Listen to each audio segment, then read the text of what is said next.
In this video, I'll show you how to split images for large prints using Canva.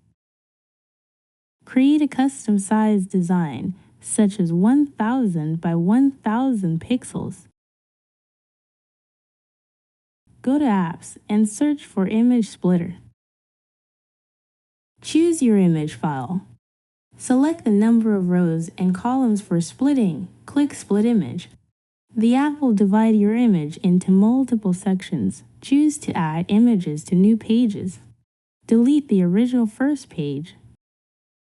Download your project as a PDF. Finally, print and assemble the pieces to create your large format image.